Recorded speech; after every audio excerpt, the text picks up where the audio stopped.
Doit-on vivre dans un pays anglophone pour s'exprimer couramment en anglais? Non. Faut-il lire des heures et des heures des livres en anglais pour s'exprimer couramment en anglais? Pas forcément.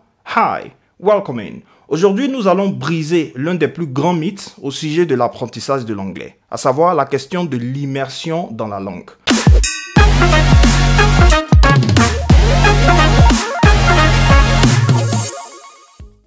Le concept d'immersion dans notre contexte peut se définir de la manière la plus simple par le fait d'être en contact constant avec la langue. C'est une étape très importante qui consiste à vous immerger dans l'environnement anglophone. Donc vous rapprocher de cette langue et vous éloigner un tant soit peu de votre langue maternelle.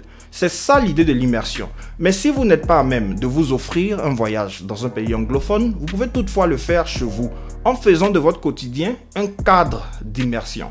Comment ça marche? Parlons-en. Tout part d'un principe assez simple. L'idée est de pouvoir remplacer le français par l'anglais durant une bonne partie ou même une fine partie de vos activités de la journée. Par exemple, vous pouvez consacrer 2 heures sur 15 heures actives à l'immersion. Prenons par exemple le genre de contenu télévisé que vous regardez, que ce soit à la télé ou sur les réseaux sociaux. Est-ce que vous êtes intéressé par exemple par des débats? Quel genre de débat? Sur quel genre de sujet? Quel genre d'émission vous avez l'habitude de regarder? Des télé-réalités, etc. Aujourd'hui, grâce à certaines plateformes telles que YouTube, vous pouvez avoir accès à ce même genre de contenu en anglais et gratuitement. C'est en cela que consistera l'exercice d'immersion. À travers l'écoute active, en utilisant des sous-titres en français, en anglais ou même sans sous-titres selon votre niveau. Et vous pouvez toujours poursuivre avec l'écoute passive durant le reste de la journée. Donc, vous pouvez écouter par exemple des conversations alors que vous êtes en train de faire d'autres activités.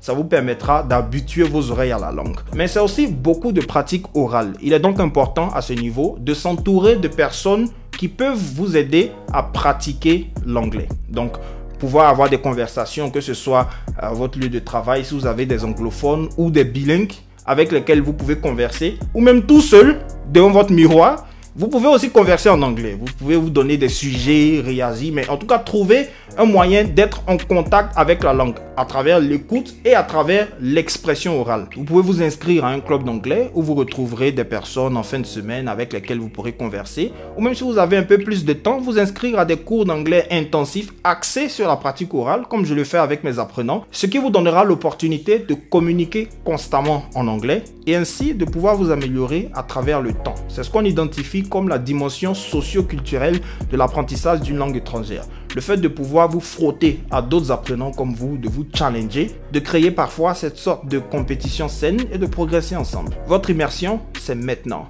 Time waits for no man.